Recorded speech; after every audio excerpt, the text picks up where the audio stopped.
She watched 27 families walk past her kennel that day. Young couples, excited children clutching new leashes, retirees looking for gentle companions. Milo, a silver-muzzled German shepherd, didn't bark at any of them, Didn't whine. didn't even stand up. She just turned her head away. By noon, people were whispering, "Is something wrong with her?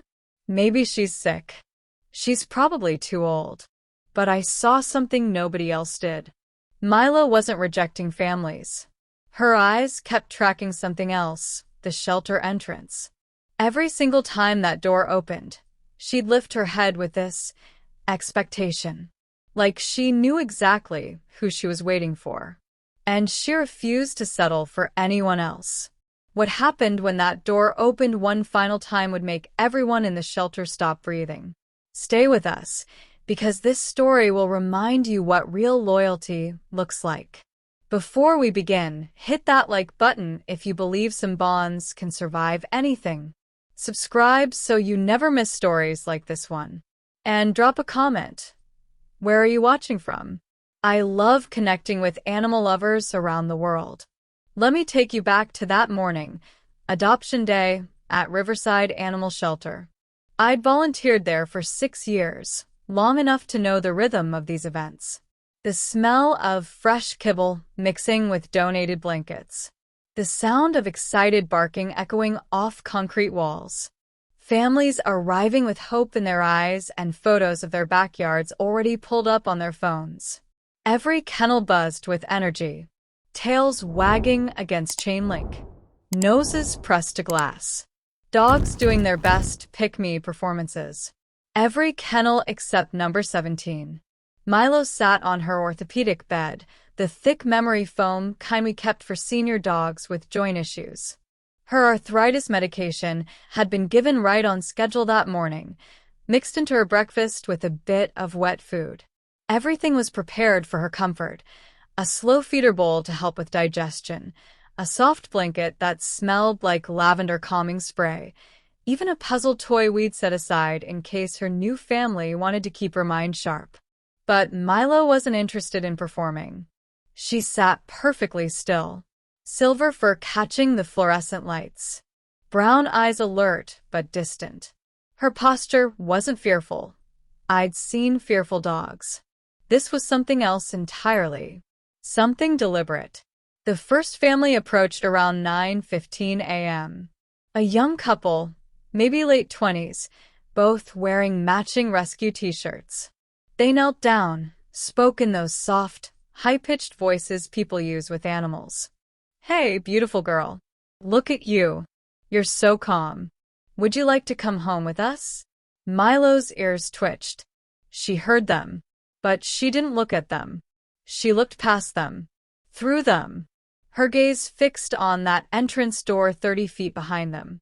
The couple tried for 5 minutes, offered treats through the bars, premium training biscuits we kept for moments like this.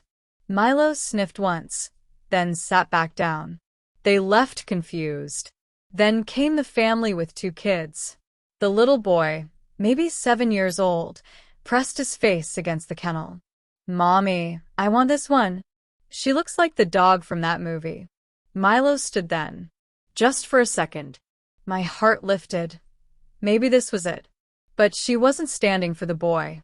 The entrance door had opened again. An elderly woman walked in with her daughter. Milo watched them enter, scan the room, then head toward the puppy section. Milo sat back down. The little boy's face fell. His mother tried to redirect him toward a younger shepherd, mix across the aisle. He cried. Milo didn't even turn around. By 11 a.m., I started noticing the pattern. The door opens, Milo stands, ears forward, completely focused. Wrong person enters. Milo sits back down, turns away. It happened again, and again, and again. Other staff members started congregating near her kennel during their breaks, watching this strange ritual. "She's broken," one volunteer muttered. Probably trauma from her last home. But I'd read Milo's intake file. She wasn't abused. wasn't a stray. She'd been surrendered 4 months ago when her elderly owner had a serious fall and was moved into assisted living. The family who dropped her off said she'd been calm, well-trained, completely bonded to him. That's when it hit me.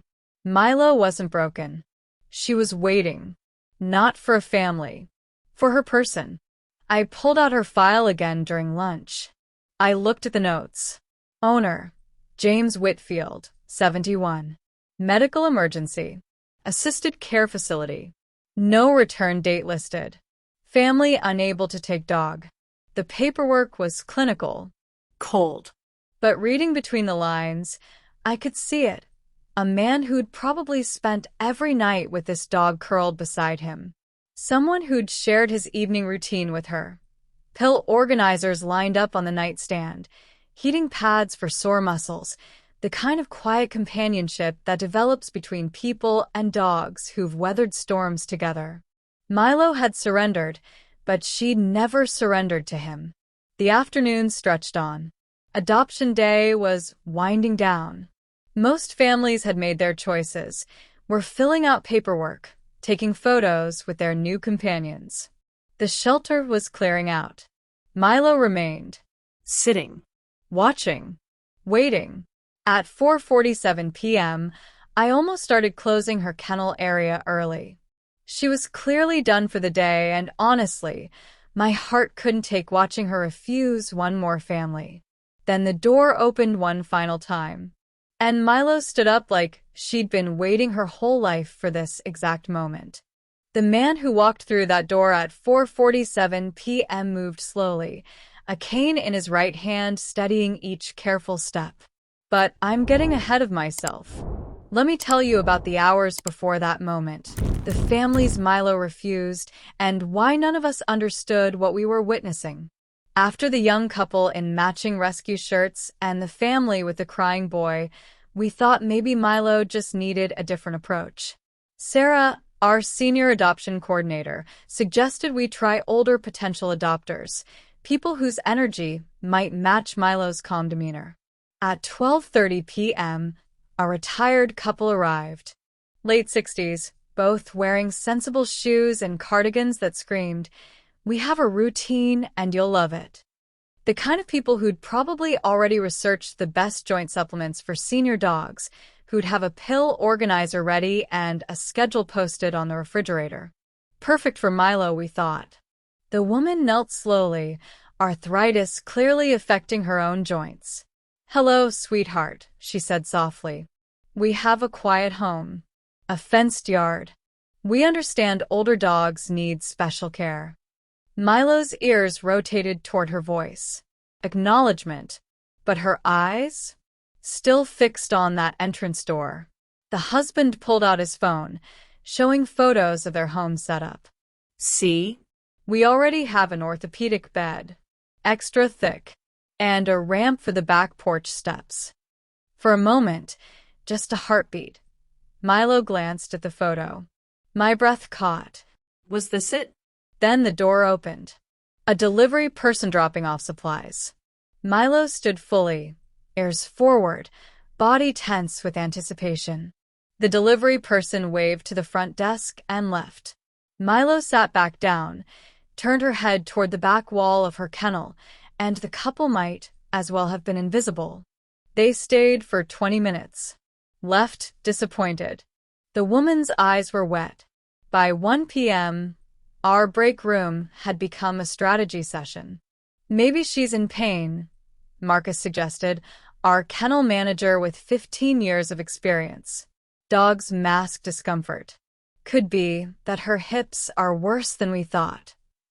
"We gave her the carprofen this morning," I countered, checking the medication log. "Right on time. She ate fine. Her movement looks normal. Watch." She stood up perfectly straight when that door opened earlier. "Trauma response?" Sarah offered. "Sometimes dogs who've been through rehoming shut down emotionally. Stop trusting people." I wanted to argue, but I couldn't articulate what I was seeing. Milo wasn't shut down. She was focused. There's a difference. We'd been caring for her with everything we had for 4 months now. Every morning, her arthritis medication went into a spoonful of peanut butter, the natural kind, because we'd learned she refused the sugary stuff. Her orthopedic bed was washed weekly with unscented detergent. We'd even ordered her a raised slow feeder bowl when we noticed she was having trouble bending down to eat. She accepted all of it, took her pills without fuss, rested comfortably on her bed, ate her meals slowly, methodically. But companionship? That she refused. At 2:15 p.m., a single woman in her 40s approached. She carried a worn photo in her hand, her previous German shepherd who'd passed 6 months ago. "I'm not trying to replace him," she told me, voice thick with grief. "But the house is so quiet, and she looks like she needs someone who understands." Milo let her get closer than anyone else had. The woman sat on the floor outside the kennel, just sitting, not talking, not reaching, just a present. Milo watched her for a full 3 minutes. I actually thought this might work. Sometimes the quiet ones connect with the quiet dogs. But then the woman shifted, reached for the kennel latch to offer Milo a dog biscuit, the kind with glucosamine for joint health, and Milo stood, walked to the back corner, and lay down with her back to us. The woman left without a word. At 3 p.m., a family with teenage kids. No. At 3:30 p.m., a veteran who specifically requested a working breed. No. At 3:45 p.m., a dog trainer who wanted to foster. No. I was updating Milo's kennel card when I finally saw it clearly. Milo had stood up exactly 17 times that day. I'd been counting unconsciously, the way you count anything that becomes a pattern. 17 times. Each time, the entrance door opened. Not when people approached her kennel. Not when we offered food or treats or toys. Only when that specific door, 30 feet away, across a crowded shelter floor, swung open. She'd stand, body rigid, ears forward, eyes locked. Someone would enter. Wrong person. She'd sit back down, turn away, and wait for the next opening. I pulled a chair over to her kennel and sat where I could see both Milo and the entrance, testing my theory. For minutes passed. The door opened. A volunteer returning from lunch. Milo stood. Watched. Saturday. 7 minutes. The door opened. A couple leaving with their newly adopted puppy. Milo stood. Watched. Saturday. It was like watching someone at an airport, scanning faces in a crowd, waiting for one specific person to emerge. That same quality of absolute certainty mixed with endless patience. "Milo," I whispered, "who are you waiting for?" Her tail thumped once against her orthopedic bed. Just once. Like she was saying, "You're finally asking the right question." The shelter was nearly empty now. 4:30 p.m.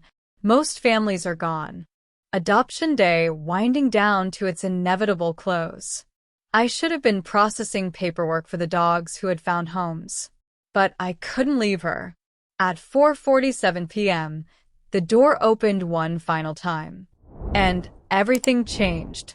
The man stood just inside the doorway, and I watched Milo's entire body shift in a way I'd never seen before. But before I tell you what happened next, I need you to understand something about dogs and memory. We think dogs forget. We tell ourselves stories about how they live in the present moment, unburdened by the past. It makes us feel better when we have to rehome them, surrender them, leave them behind. But that's not how it works. Dogs don't remember the way we do. They don't catalog dates and conversations. They remember in layers: scent, sound, touch, routine. They remember the weight of a hand on their head, the specific creak of a floorboard at night, the rhythm of breathing beside them in the dark. They remember in their bodies. I'd been watching Milo for 4 months, and her body had been telling us a story we were too busy to read. Most anxious dogs pace back and forth, wearing paths in their kennel floors. They whine, bark, throw themselves against doors.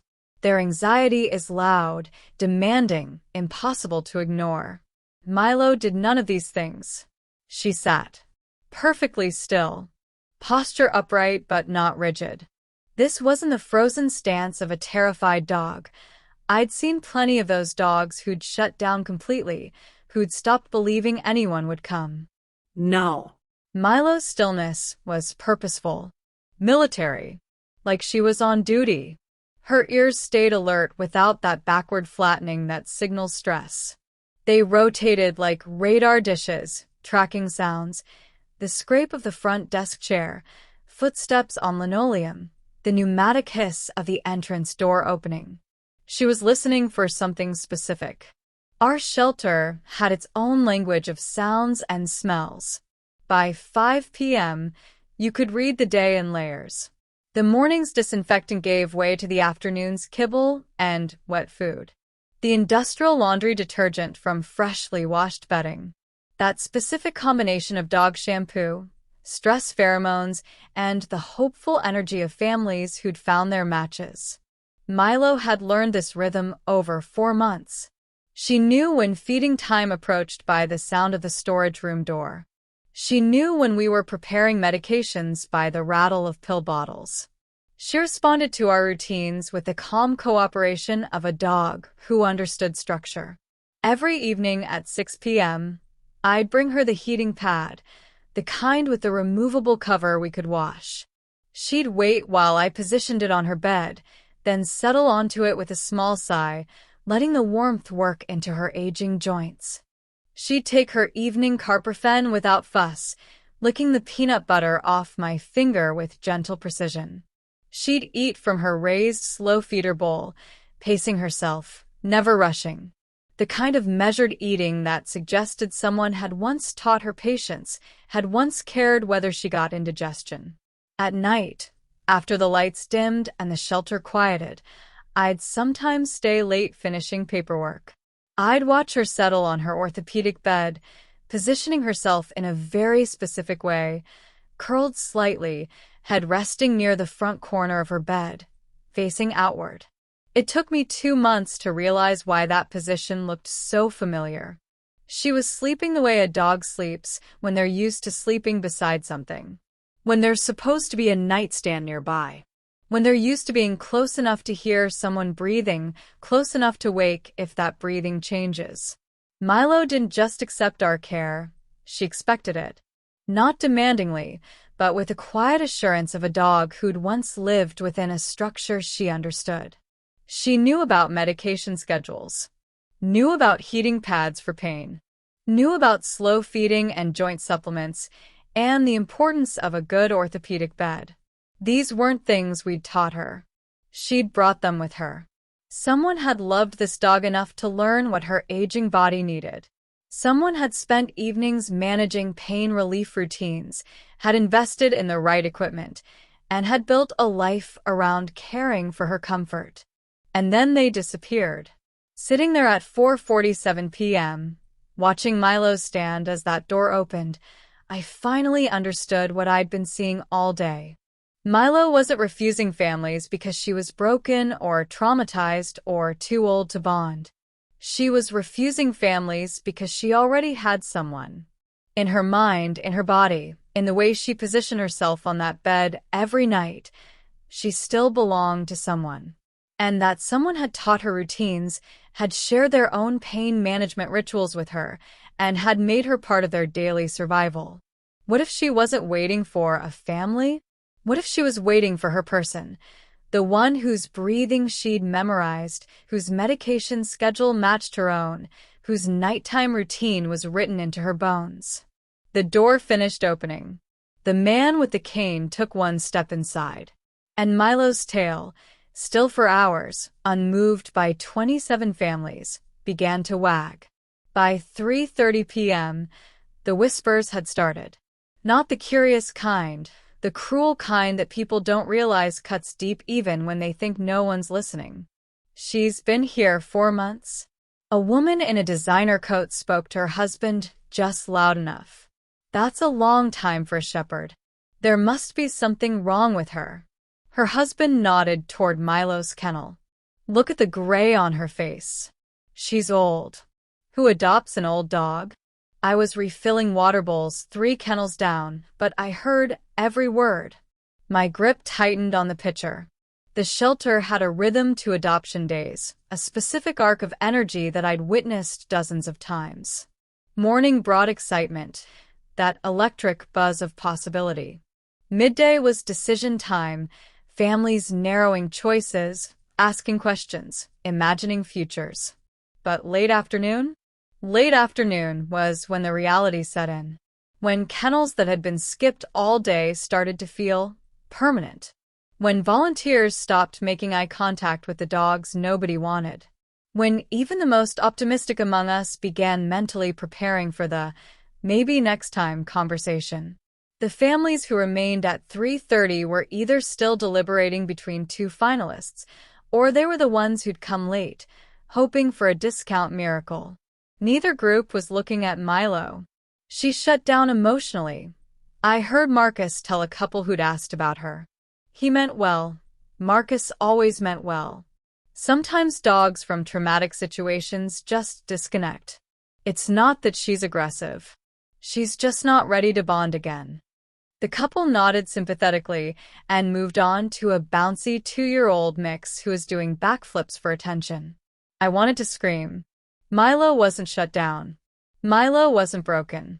She was waiting, and there was a difference that nobody seemed willing to see. But how do you explain that? How do you tell people that a dog's refusal isn't rejection, it's loyalty? That her stillness isn't depression, it's faith? I couldn't. So I just kept checking on her. Kept adjusting her orthopedic bed even though it didn't need adjusting. Kept offering her puzzle toys filled with treats even though she barely acknowledged them. I kept believing in something I couldn't prove. Sarah found me sitting outside Milo's kennel at 4 p.m. Ashley. Her voice was gentle. Too gentle. You know how this works. Senior dogs, especially ones who won't engage, they don't usually get second chances. She engages, I said quietly. Just not with them. Sarah sighed. I know you see something in her. But if she won't connect with anyone, we can't ethically adopt her out. And we can't keep her here forever. There are younger dogs, more adoptable dogs, waiting for this space. The words landed like stones in my stomach because I knew what she wasn't saying. Milo's time is running out. The shelter was down to maybe 15 people by 4:15 p.m. The afternoon light had shifted, casting long shadows across the concrete floor. Most of the successful adoptions were complete, families loading crates into cars, volunteers hugging new owners, cameras capturing happy endings. Milo's kennel remained untouched, but her behavior had become even more pronounced. Before, she'd stood when the door opened. Now, she stood before the door opened.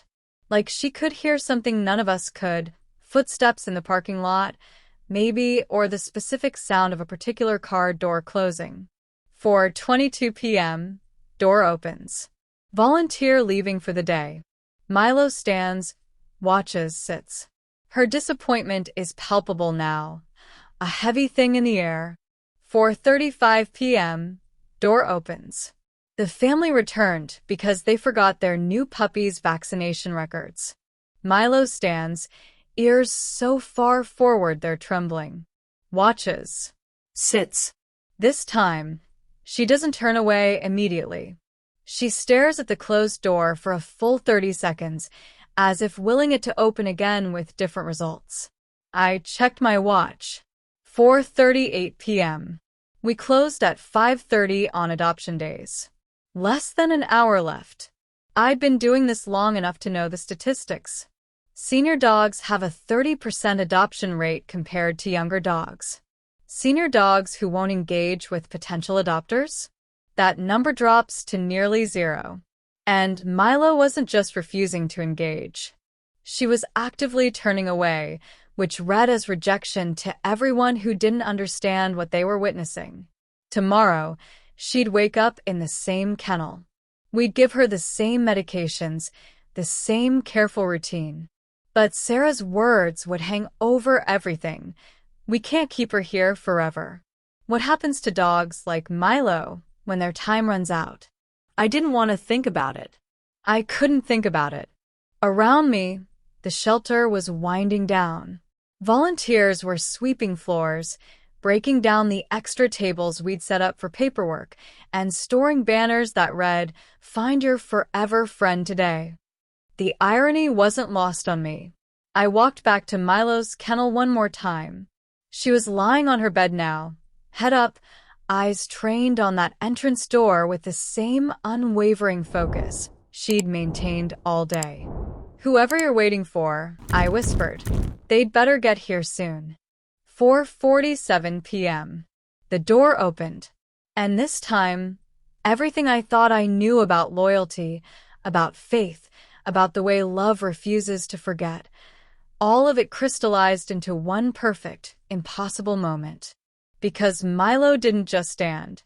She walked to the front of her kennel and sat perfectly still, every muscle in her body humming with recognition. And the man standing in the doorway stopped breathing. The whispers started around 3:30 p.m., when hope has a particular way of curdling into pity. "Poor thing. She's just too old." I heard it from a woman browsing the puppy section, her voice carrying across the shelter floor. She wasn't being cruel, just stating what she thought was obvious. Her daughter, maybe 6 years old, had asked why the pretty brown dog wasn't playing like the others. "Some dogs are just set in their ways, honey. She probably had a hard life." I gripped my clipboard tighter, pretending to check inventory on medical supplies. We were running low on joint supplements. I made a mental note to reorder the glucosamine chews Milo actually tolerated. By 4 p.m., the comments weren't just from visitors anymore. "I think we should pull her from the floor," Marcus said during a quick huddle near the supply closet. "This isn't good for her. All this rejection. It's stressful." "She's not being rejected," I said, more sharply than I intended. "She's choosing." "Ashley." Sarah's voice was gentle, which somehow made it worse. "I know you've gotten attached, but look at her. She's shut down. She's not engaging with anyone. That's a behavioral red flag we can't ignore." I wanted to argue. I wanted to explain what I'd been watching all day, the pattern, the focus, the intention behind every refusal. But how do you explain a feeling? How do you defend a dog who won't defend herself? "Just give her until closing," I said quietly. "Please." Sarah sighed but nodded. 5 o'clock. Then we assess. The shelter had a specific sound when adoption day was winding down successfully. Happy chaos, families completing paperwork, volunteers fitting new collars, the metallic click of leashes being attached, children giggling as puppies licked their faces. Today, that sound was muted. Most of the kennels were empty now, dogs gone to their new homes. The ones who remained were the ones we'd expected to remain, the senior dogs with medical needs, the breeds people found intimidating, the ones with behavioral notes in their files. And Milo, who had no medical crisis, no aggression history, no reason to be overlooked except her own inexplicable refusal to participate. A volunteer I didn't recognize, probably here just for the event, paused near Milo's kennel. "What's wrong with this one?" "Nothing's wrong with her," I said, too defensively. He shrugged. "Could have fooled me. She's barely moved all day. Probably depressed. Happens to the old ones sometimes. They just give up." He moved on to help a family with a beagle mix. I stood there, staring at Milo, willing her to prove them all wrong. She didn't. She just sat on her orthopedic bed, The memory foam compressed from hours of waiting, her medication schedule completed for the day, her water bowl freshly filled. Everything we could give her, we'd given. Everything except what she actually wanted. At 4:15 p.m., I noticed the shift. Milo had been standing when doors opened all day, but now, there was an urgency to it. Her ears didn't just rotate toward the sound. They locked forward. Her body didn't just rise. It tensed, every muscle coiled. The door opened. Wrong person. She didn't just sit. She almost deflated. The door opened. Wrong person. Her breathing became heavier. I knew this feeling. I'd felt it myself once. Years ago, waiting at an airport for my father to return from deployment. That specific exhaustion that comes from hoping so hard, for so long, that your body starts betraying you. Every false alarm takes more energy than the last. Milo, I whispered, kneeling beside her kennel. I don't know if whoever you're waiting for is coming, but I see you. I know you're not broken. Her tail thumped twice against the bed. She didn't look at me, but I felt acknowledged. 4:30 p.m.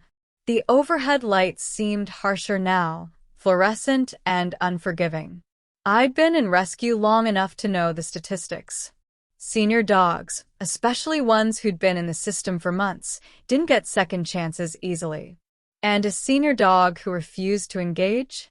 Who actively turned away from families? Tomorrow, there will be conversations. Discussions about quality of life and kennel stress and whether it was kinder to. I couldn't finish the thought. 4:45 p.m.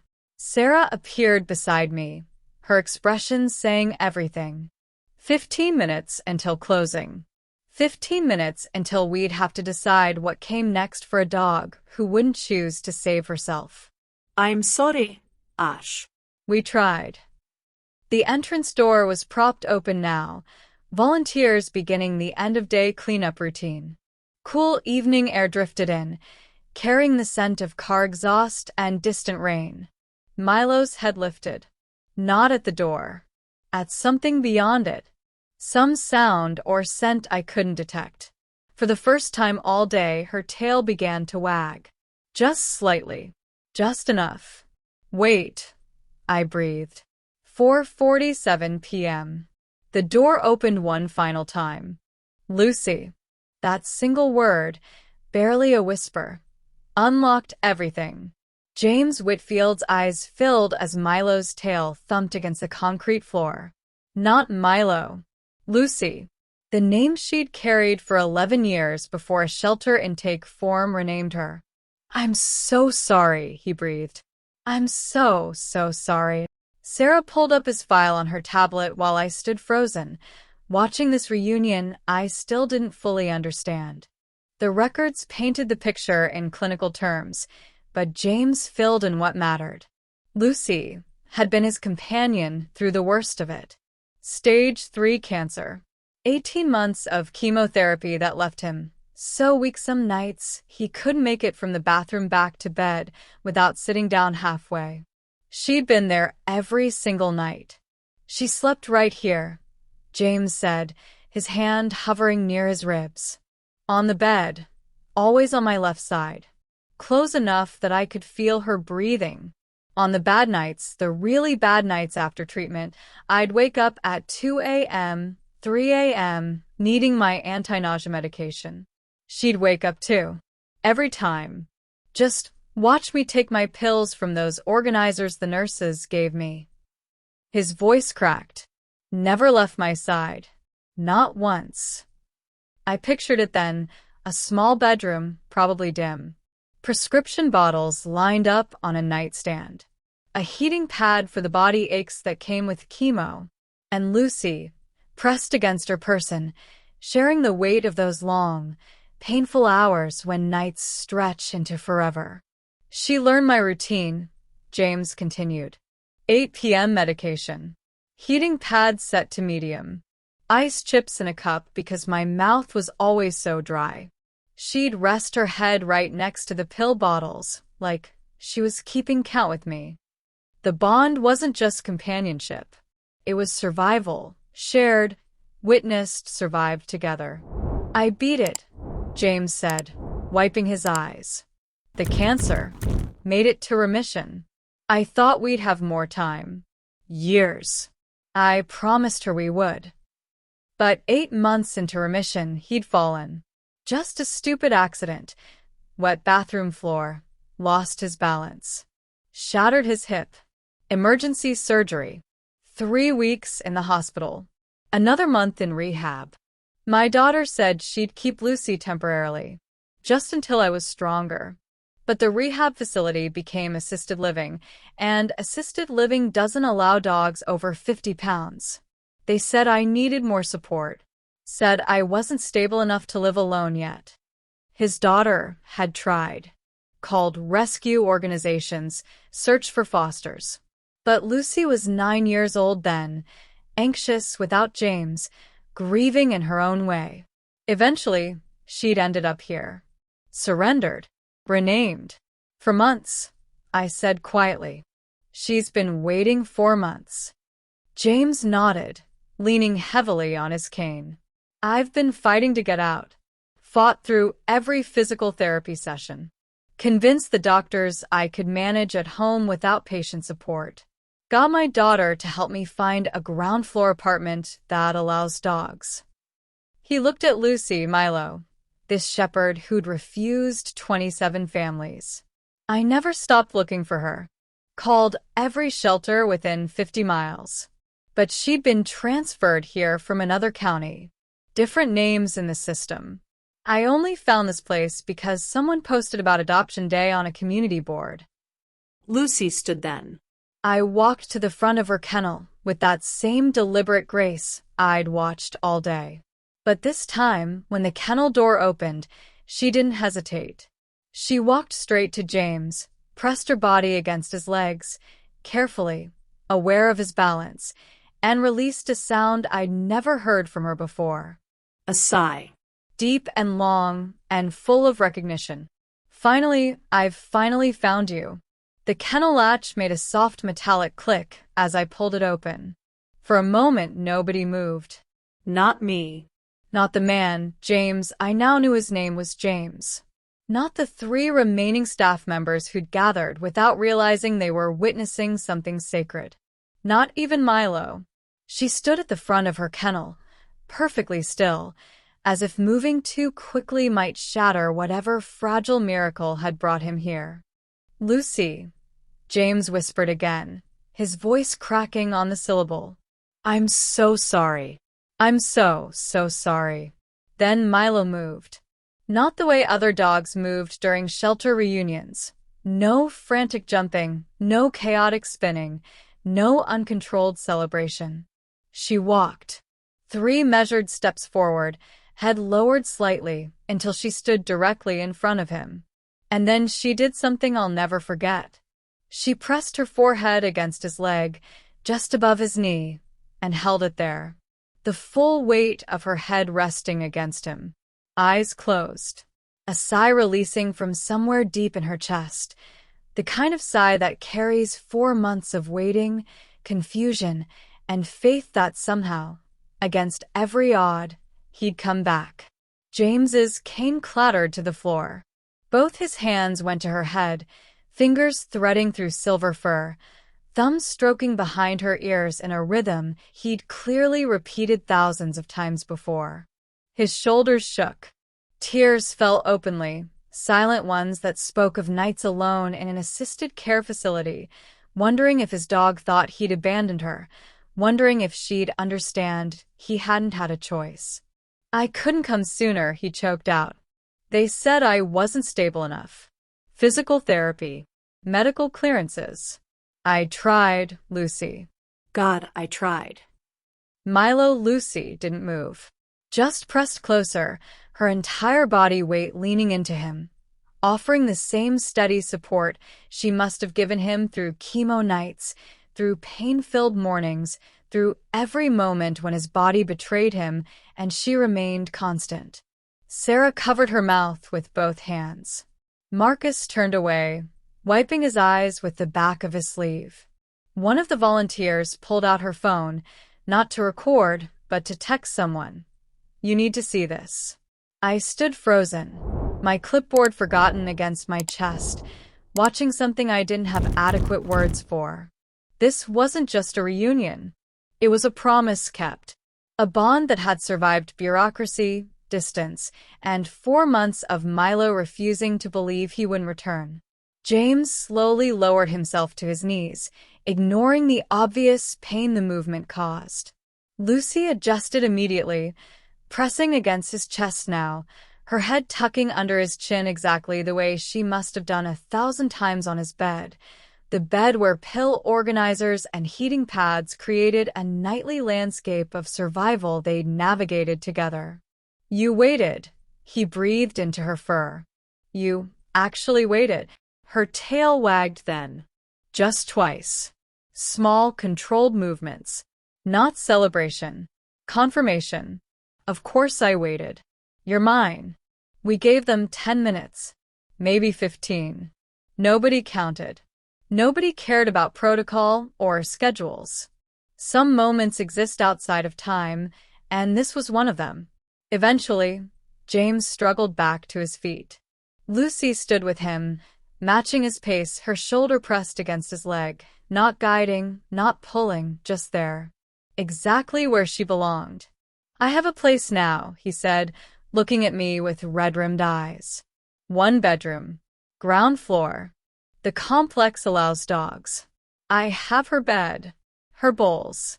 I kept everything. I needed to be cleared by doctors first. I called last week. They said she was still here. "She never stopped being yours," I said softly. Sarah stepped forward with the adoption paperwork, though calling it adoption felt wrong. This was retrieval. Recovery. A circle completing itself. "There's no fee," Sarah said firmly, waving away his reach for his wallet. "This isn't an adoption. This is bringing the family back together." James's hand trembled as he signed the forms. Lucy sat beside him, patient as always, waiting for him to finish this final bureaucratic hurdle. When the last signature was done, when the paperwork was filed and the medical records transferred, James clipped a worn leather leash to Lucy's collar, a leash that looked like it had walked 1,000 miles. "Ready to go home?" he asked her. Lucy's tail wagged. 3 times now. Stronger. They walked toward the exit together, his cane clicking softly against the floor, her steps perfectly matched to his pace. At the door, James turned back. "Thank you. For keeping her safe. For not giving up on her."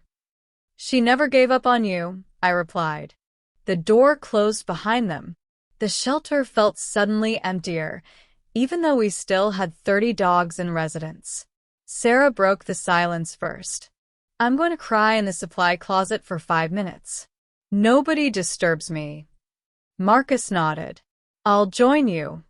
I stood alone in the empty space, looking at Kennel 17. The orthopedic bed still carried the impression of Lucy's body. Her slow feeder bowl sat clean and empty. Tomorrow, another dog would need this space. I would need this bed, these bowls, this care. But tonight, I'd witnessed what shelter work was really about. Not just rescuing dogs, but honoring their loyalty until the people they loved could find them again. I didn't follow them home that evening, but James called me 3 days later, and what he told me changed how I understood the word home forever. "She knew exactly where everything was," James said, his voice soft over the phone. "The moment we walked through the door, Ashley, she went straight to the bedroom. Didn't explore. Didn't sniff around like a dog in a new place. She walked to the left side of my bed and just waited." I could picture it perfectly. Milo stood there, patient, while James slowly made his way down the hall with his cane. "Her old bed was gone," he continued. "I'd donated it months ago, though but I'd ordered a new orthopedic bed online after the shelter approved my adoption. Extra thick memory foam, the kind recommended for senior dogs with joint issues. Set it up that afternoon before I picked her up. He paused. I heard him take a shaky breath. She circled it 3 times, Ashley. Just like she used to. Then settled down with this sigh that sounded like she'd been holding her breath for 4 months. That first night, James told me, unfolded like a dance they'd both choreographed years ago. At 7 p.m., Milo rose and walked to the kitchen. Her internal clock hadn't forgotten. James followed, pulling out her slow feeder bowl, a new one, but the same elevated height to spare her aging joints the strain of bending. She ate slowly, he said. Took her time. No anxiety. Just calm. At 8 p.m., medication time. James had reorganized his pill organizer, the weekly kind with little compartments for each day. His pills on one side, Milo's arthritis medication and joint supplements on the other. She sat in front of me without me even calling her, he said, wondering in his voice. Just sat there and waited while I mixed her Carafin into a spoonful of peanut butter. Took it from my hand like we'd never been apart. I asked him if she seemed excited, if she'd been bouncing around or celebrating her return.